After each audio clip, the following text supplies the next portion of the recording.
अस्सलाम वालेकुम। आप देख रहे हैं बैरिस्टर एहतशाम अमीरुद्दीन को। ये वीलॉग मैं बाहर से कर रहा हूँ, तो अगर शोर शराबा बैकग्राउंड में आपको आए तो उसके लिए माजरत, लेकिन बहरहाल वीलॉग का आगाज़ करता हूँ। एक तो स्टोरी है आहद चीमा के बच्चों की फ़ीस माफ़ी की। Principal HSN college Lahore Ahad Cheema की जो अहलिया हैं, उन्होंने अपने बच्चों की फ़ीस माफ़ी की दरख्वास्त की थी प्रिंसिपल से एचएसएन कॉलेज के। उन्होंने फ़ीस माफ़ नहीं की। वो चली गई अपील में गवर्नर पंजाब बलीगुर रहमान के पास। बलीगुर रहमान साहब ने वो फ़ीस माफ़ कर दी। प्रिंसिपल साहब ने इस्तीफ़ा दे दिया। गवर्नर साहब ये कहते हैं कि इस्तीफ़ा उन्होंने अकाउंटेबिलिटी से बचने के लिए दिया। प्रिंसिपल साहब ये कहते हैं कि जी इस तरह इंस्टीट्यूशन ख़राब होगा, तबाह होगा, रूल्स को वायलेट किया गया, इस वजह से मैं इस्तीफ़ा दे रहा हूँ, इस तरह से मामला चल नहीं सकते। तो ये स्टोरी की तफसीलात मैं थोड़ी देर में आपके साथ शेयर करता हूँ, लेकिन उससे पहले बात करते हैं सुप्रीम कोर्ट से फ़ौजी अदालतों के ख़िलाफ़ जो अपील है, उस पर जो सुनवाई हुई है उसकी। आप जानते हैं कि 5 रुकनी बेंच सुप्रीम कोर्ट का, जिसने फ़ैसला सुनाया था मुतफ़िका तौर पे कि किसी भी सिविलियन का फ़ौजी अदालत में ट्रायल, मिलिट्री कोर्ट में ट्रायल नहीं हो सकता, उसके ख़िलाफ़ तकरीबन सरकारी इदारों ने, मुख्तलिफ़ सरकारी इदारों ने 5 अपीलें दायर की सुप्रीम कोर्ट में, इंट्रा कोर्ट अपील्स, जो कि अब सुनी जा रही हैं 6 रुकनी बेंच की जानिब से, जिसको हेड कर रहे हैं जस्टिस अमीनुद्दीन। और इसमें जवाद ख्वाजा साहब, जो आप जानते हैं कि साबिक चीफ़ जस्टिस भी रह चुके हैं पाकिस्तान के, वो भी पटिशनर हैं। उनके वकील की तरफ से ये कहा गया है कि ये बेंच मुनासिब नहीं है, लार्जर बेंच होना चाहिए, क्योंकि जो पहले फ़ैसला आ चुका है वो 5 रुकनी बेंच की तरफ से आ चुका है। तो अब 6 रुकनी बेंच अगर उसको सुन रहे हैं, और अगर 6 रुकनी बेंच में 4-2 का स्प्लिट हो जाता है तो फिर फ़ैसला मुतनाज़ हो जाएगा। लिहाजा एटलीस्ट ये 9 रुकनी बेंच होना चाहिए और अक्रॉस द बोर्ड होना चाहिए, क्योंकि आपको पता है सुप्रीम कोर्ट में जो डिवीज़न है उसकी वजह से तासुर ये है कि ये जो बेंच है ये वन साइडेड या लाइक माइंडेड जजेस का है, तो इसमें दूसरी तरफ के भी जज साहिबान को शामिल किया जाना चाहिए। लार्जर बेंच होना चाहिए, 9 रुकनी होना चाहिए, उसको सुनना चाहिए, फिर उसको फ़ैसला सुनाना चाहिए। तो जवाद ख्वाजा साहब गालिबन उनके कोई रिश्तेदार हैं जो कि इन केसेस में मेरे ख़्याल में नामज़द किए गए हैं, जिसकी वजह से वो पटिशनर बने हैं। तो उनके वकील की तरफ से सबसे पहले तो ये दरख्वास्त की गई है। दूसरी ख़बर इस हवाले से अहम यह है कि KPK हुकूमत ने अपील वापस लेने की इस्तदा कर दी, क्योंकि KPK में पहले निगरान हुकूमत थी। फ़ैसला आया था कि मिलिट्री कोर्ट पे फ़ौजी अदालतों में सिविलियन का ट्रायल नहीं हो सकता, तो निगरान हुकूमत थी। तो निगरान हुकूमत ने बाकी दीगर हुकूमतों के साथ अपील दाखिल कर दी थी, लेकिन अब क्योंकि CM KPK Ali mean Gandapur हैं, तो उन्होंने KPK हुकूमत की तरफ से, मतलब कि ये CM की तरफ से ऑर्डर गया होगा, तो उन्होंने कहा है कि जी हम ये अपील वापस लेना चाहते हैं, जिस पर सुप्रीम कोर्ट ने ये कहा है कि आप बाज़ाब्ता तौर पे विड्रॉ करने की एप्लीकेशन, एप्लीकेशन मूव करें, तो फिर हम इसको देख लेते हैं। अच्छा, दूसरा एक एतराज़ और वहाँ पे ये उठाया गया कि ये जो सरकारी इदारे हैं, इनकी जानिब से जो 5 अपीलें दायर की गई हैं, उनमें निजी वकला पेश हो रहे हैं। अब सरकारी इदारों के तो अपने वकला होते हैं, पूरी लीगल टीम होती है, और उसके बाद अटॉर्नी जनरल ऑफिस है, दीगर प्रोसिक्यूटर जनरल ऑफिस, वो खैर प्रोसिक्यूटर को तो चले छोड़ देना, अटॉर्नी जनरल ऑफिस है, एडवोकेट जनरल ऑफिस होता है सूबों में। तो ये लोग जो है सरकारी वकील, ये किस काम के लिए होते हैं? ये भर्ती होते हैं, इनको मिरात मिलती है, तनख्वाहें मिलती हैं, इनका काम ही है कि हुकूमत को और हुकूमती इदारों को रिप्रेजेंट करना है अदालतों में। तो जब ये पूरी की पूरी टीम्स मौजूद हैं, तो फिर निजी वकला को क्यों हायर किया जा रहा है और उनको अलहदा से फ़ीस क्यों पे की जा रही है? ये सवाल आज सुप्रीम कोर्ट में उठाया गया। बहरहाल एक जो रिमार्क सुप्रीम कोर्ट की तरफ से दिया गया है, जो मेरी समझ में नहीं है आता, वो ये है कि जी रिपोर्ट ये हुआ है कि अदालत ने अटॉर्नी जनरल से कहा है कि जितने भी लोग इस वक्त 103 लोग कस्टडी में हैं, आप उनका जो है ना जी, वो हमें डिटेल्स फराहम करें और बताएं कि कितने की बरियत बनती है, कितने बेगुनाह है। आई डू नॉट अंडरस्टैंड अगर ये ऐसे ही रिमार्क दिया गया, क्योंकि ये रिपोर्ट हो रहा है कि जी अदालत की तरफ से ये अटॉर्नी जनरल को कहा गया है कि आप डिटेल्स बताएं उन 103 लोगों की, और बताएं कि कितनों की बरियत बनती है और कितने बेगुनाह हैं। जब 5 रुकनी बेंच ऑलरेडी एक फ़ैसला दे चुका है कि मिलिट्री कोर्ट में ट्रायल हो ही नहीं सकता सिविलियन का, तो फिर ये फ़ैसला कौन करेगा कि कितनों की बरियत बनती है और कितने बेगुनाह हैं? क्या ये फ़ैसला अटॉर्नी जनरल ने करना है? और अगर अटॉर्नी जनरल ने करना है तो किसी से पूछ के करना है, और अगर अटॉर्नी जनरल नहीं करना तो किससे करना है और किसने करना है, और जिसने करना है अटॉर्नी जनरल ने उससे पूछना है, और पूछ के फिर सुप्रीम कोर्ट को बताना है। ये फ़ैसला तो जो कोर्ट ऑफ कॉम्पिटेंट जुरिस्डिक्शन है कि कौन कन्विक्ट हो सकता है, कन्विक्ट होगा after a fair trial, after following the due process of law, कौन बेगुनाह है कौन गुनहगार है, ये फैसला तो कोर्ट ने करना है। तो ये इन एडवांस अटॉर्नी जनरल से कैसे अदालत ने पूछा और हिदायत किया कि आप बताएं कि कितनों की बरियत बनती है और कितने बेगुनाह, मतलब कि दिस इज़ लाइक कि अदालत के फैसले से पहले अटॉर्नी जनरल से कहा जा रहा है कि आप एक फ़ैसला दें या अपेरेंटली फ़ैसले के हवाले से राय दें कि किसकी बरियत बनती है और कौन बेगुनाह है। ये तो नहीं हो सकता, ये तो सिर्फ कोर्ट का काम है। ये तो फेयर ट्रायल और ड्यू प्रोसेस ऑफ लॉ को फॉलो करने के बाद अदालत ही कर सकती है और बता सकती है, और बताती भी नहीं है, फ़ैसला सुनाती है। पहले माइंड डिस्क्लोज भी नहीं करती है, डायरेक्ट फ़ैसला सुनाती है।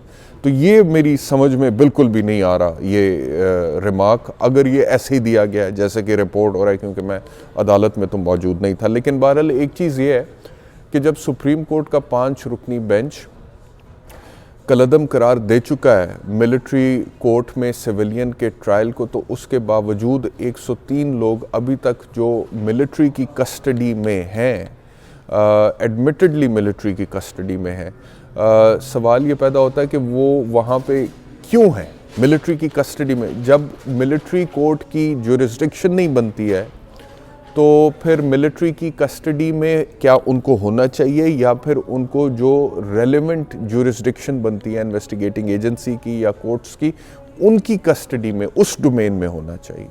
तो अगर एंटी टेररिस्ट कोर्ट की कस्टडी बनती है तो एंटी टेररिस्ट कोर्ट का जो मुल्ज़िम होता है वो फिर जुडिशल हो जाता है, उसको जेल में, जो एक रेगुलर प्रिजन है, उसमें भेज दिया जाता है, वो वहाँ पे रहता है, and he awaits the conclusion of his trial in the anti terrorist court. तो ये यहाँ पे सिचुएशन जो है एग्जैक्टली वैसी नहीं है। तो ये भी एक चीज़ है जिसको अभी तक सुप्रीम कोर्ट एड्रेस करने में नाकाम है। तो बहरहाल एक तो ये है जी। दूसरा, जो अब आहद चीमा साहब के हवाले से स्टोरी है कि आहद चीमा साहब के बच्चे जो हैं वो एचएसएन में पढ़ रहे थे, वो फिर जी चले गए इस्लामाबाद। वो उनकी मिसेस कहती हैं कि वो इस्लामाबाद चले गए, तो वो एचएसएन में से उठा लिए गए, तो उनको इस्लामाबाद में किसी स्कूल में डाल लिया। अब जब इस्लामाबाद में डाल दिया तो इधर एचएसएन के जो लाहौर के जो प्रिंसिपल साहब हैं, उन्होंने उन बच्चों को रजिस्टर से विड्रॉ कर दिया कि जी ये अब यहाँ पे नहीं अगर पढ़ नहीं रहे हैं तो फिर ये यहाँ पे मेरे ख्याल में रजिस्टर्ड भी नहीं रह सकते एज स्टूडेंट्स। और शायद फ़ीस का कहा कि अगर फ़ीस पे करें तो वो जी उन्होंने कहा जी कि वो लीव पे हैं, एब्सेंट हैं, तो फ़ीस पे नहीं होगी। और प्रिंसिपल साहब ने वो आर्गुमेंट एक्सेप्ट नहीं किया। उन्होंने कहा कि नहीं, अच्छा वैसे ये चीज़ समझ से बाहर है कि अगर कोई आम बच्चा, मिसाल के तौर पे, क्या ये पॉसिबल है कि एक बच्चा 3 साल के लिए छुट्टी लेके चला जाए और उसकी सीट रिजर्व्ड रहे? Is that possible? एचएसएन के लिए आपको पता है कि बहुत टफ़ कंपटीशन है, पाकिस्तान का अच्छा माना ताना स्कूल है, और बच्चे वहाँ पे बहुत बेशुमार बच्चे जो है, माँ बाप उनको छोटी उम्र में ही बड़ा बर्डन करते हैं। मैंने देखा है बहुत बर्डन करते हैं कि जी हम बच्चे को एचएसएन की तैयारी करा रहे हैं, वो वहाँ पर चला जाए। अब एक तरफ तो वो माँ बाप हैं जो कि बच्चों को तैयारी कराते हैं वो एचएसएन में चला जाएं, और मेरिट पे बच्चा नहीं होता तो नहीं जा पाते हैं, और फिर बहुत ज़्यादा पढ़ाना पड़ता है, बच्चे फिर परफॉर्म अच्छा करते हैं, कुछ चले भी जाते हैं। तो दूसरी तरफ एक अगर special assistant to prime minister आज चीमा साहब लग गए और माजी में डीजी एलडीए रह चुके हुए हैं, और उससे पहले डीसी लाहौर रह चुके हुए हैं, और अभी भी वज़ीर हैं मौजूदा हुकूमत में, तो क्या उनके बच्चे 3 साल के लिए अगर एचएसएन कॉलेज में नहीं जाएंगे तो वो 2 सीटें रिजर्व्ड ही रहेंगी, वो किसी और को नहीं मिल सकती हैं? वो बच्चों ने उन सीटों पे नाम लिखवा दिए, उनकी मिल्कियत बन गई है, उनके ख़ानदान की हैं, उन्होंने स्पॉन्सर की हैं। That is the question. Fees पे तो अभी मैं बाद में आता हूँ कि एक इंस्टीट्यूशन है आपका, उस इंस्टीट्यूशन के लिए कट थ्रोट कॉम्पिटिशन है, पूरे पाकिस्तान के बच्चे compete करें, एक एक सीट कीमती है। तो जो बच्चा 3 साल के लिए उस शहर में ही नहीं है और पढ़ ही नहीं सकता, उसकी सीट कैसे महफूज रखी हुई है आपने? क्या वो घर से वो सीट लेकर आया? क्या उसका ख़ानदानी हक है? नहीं, of course not. If the seat is vacant it will be given allotted to another student who deserves that seat. यही मेरिट कहता है, यही मेरिट तो यही होना चाहिए। लेकिन वो 3 साल तक सीटें अगर रखी गई हैं तो प्रिंसिपल साहब ने उसके ऊपर एतराज़ उठाया कि फ़ीस पे करें। अब वहाँ पे आहद चीमा साहब की बेगम साहिबा ने कहा कि जी मैं 2 जगहों पे तो फ़ीस पे नहीं कर सकती, इस्लामाबाद में भी, लाहौर में भी, तो जहाँ पे बच्चे गैर हाज़िर हैं एचएसएन में, यानी कि यहाँ पे माफ़ी कर दें, यानी कि सीट रिज़र्व्ड भी हैं, कोई और उन सीट्स को इस्तेमाल भी नहीं कर सकता और फ़ीस भी हम पे नहीं करेंगे। फ़ीस भी उन्होंने माफ़ी की दरख्वास्त की क्योंकि वो अफोर्ड नहीं करती थी। क्या कह सकते हैं। आज चीमा साहब पे वैसे बहरहाल केसेस रहे हैं नैब के, आप जानते हैं। तो प्रिंसिपल साहब ने कहा जी कि नहीं, ये नहीं हो सकता। अब वो चली गई गवर्नर बलीगुर रहमान के पास। गवर्नर साहब ने फिर ना सिर्फ ये कि उनकी जो लीव है एब्सेंस की वो मंजूर की, बल्कि उन्होंने फ़ीस भी माफ़ की और प्रिंसिपल को बुलवाया। प्रिंसिपल, उसमें सुना ही है कि ऑर्डर जो मैंने पढ़ा 8 पेज का, उसमें ये लिखा हुआ है कि प्रिंसिपल वहाँ पर आए नहीं। अब प्रिंसिपल साहब ने दे दिया इस्तीफ़ा। वो कहते हैं इससे, इस तरह से तो इंस्टीट्यूशन नहीं चल सकते, ये तो नुकसान है, ऐसे तो नहीं स्कूल चल सकता। गवर्नर साहब ये कहते हैं कि प्रिंसिपल ने अकाउंटेबिलिटी से बचने के लिए इस्तीफ़ा दे दिया और उन्होंने प्रिंसिपल के ऊपर कुछ इल्ज़ामात लगा दिए हैं कि ये साल में 100 से ज़्यादा छुट्टियाँ करते थे, इस तरह की कोई बात उन्होंने की है। और 40 लाख रुपया इनकी तनख्वाह थी, तो 40 लाख या जो भी उनकी तनख्वाह थी वो तो रूल्स एंड रेगुलेशंस के मुताबिक ही तनख्वाह होगी ना। कोई एक प्रिंसिपल को तो ज़्यादा तनख्वाह नहीं मिली होगी। एचएसएन की तनख्वाह जो भी मुकर्रर की होगी एचएसएन के प्रिंसिपल्स को, वो पहले भी मिलती होगी, अब भी मिल रही होगी। तो उसके ऊपर तो आई डोंट नो कि अब ये एतराज़ उठाना नहीं इस तरह से बनता कि जी इसी प्रिंसिपल को बाकियों को मिल रही थी तो इसको ये ना मिले। बहरहाल दूसरा ये है कि वो कहते हैं कि जी वो छुट्टियां करते थे। चलो जी, आप उनका भी एहतसाब कर लें, वो छुट्टियां करते थे और 40 लाख अगर बाकी प्रिंसिपल से ज़्यादा वो तनख्वाह ले रहे थे उसका भी एहतसाब कर लें। लेकिन ये तो बताएं गवर्नर साहब कि क्या आज चीमा साहब के जो दोनों बच्चे हैं, मैं बहुत सारे लोगों को जानता हूँ, अल्हम्दुलिल्लाह मुझे कभी भी ये नहीं था कि मैं ज़रूर ही अपने बच्चे को एचएसएन में डालूँ, बिकॉज एक ख़ास किस्म की साइकी है। मतलब कि मैं समझता हूँ, मैं ये समझता हूँ मिसाल के तौर पे जिस स्कूल ऑफ थॉट को मैं फॉलो करता हूँ, and I will share this with you people. मैं उस स्कूल ऑफ थॉट को फॉलो करता हूँ कि ठीक है, माँ बाप को कोशिश करके जो बेहतरीन प्लेटफॉर्म है वो अपने बच्चे को प्रोवाइड करना चाहिए, लेकिन that is not the end of it. मैंने बहुत सारे अपने करीबी लोगों को देखा, बच्चों को इतना बर्डन कर देते थे एचएसएन में डालने के लिए। वो छोटा सा बच्चा है और उसको इतना बर्डन किया हुआ है। तो दुनिया में बहुत सारे जो एक्स्ट्राऑर्डिनरी लोग हैं, वो तो कॉलेज ड्रॉप आउट्स भी थे। मैं किसी किस्म की ये ड्रॉप आउट होने को प्रमोट नहीं कर रहा, लेकिन मैं सिर्फ ये कह रहा हूँ कि एक बच्चे की जो इंटेलिजेंस है या जो कुछ उसने लाइफ में अचीव करना है, वो सिर्फ इस चीज़ की मरहूने मेहनत नहीं होती है कि वो कहाँ जाएगा और किस इंस्टीट्यूशन में पढ़ेगा। मिसाल Bill Gates Harvard drop out है, Mark Zuckerberg Harvard drop out है, स्टीव जॉब्स की प्रॉपर कोई डिग्री नहीं थी। इन लोगों ने मतलब कि इनकलाब लाए हैं टेक्नोलॉजी में, आईटी में और कंप्यूटर्स में, आप जानते हैं। तो बहरहाल वो बच्चे में जो टैलेंट होता है ना, उसको मरहूने मिन्नत सिर्फ इस चीज़ के नहीं होना चाहिए कि इस इंस्टीट्यूशन में जाएगा तो ये बच्चा कुछ कर सकता है। बच्चे हर इंस्टीट्यूशन में बच्चों के ऊपर फोकस होना चाहिए।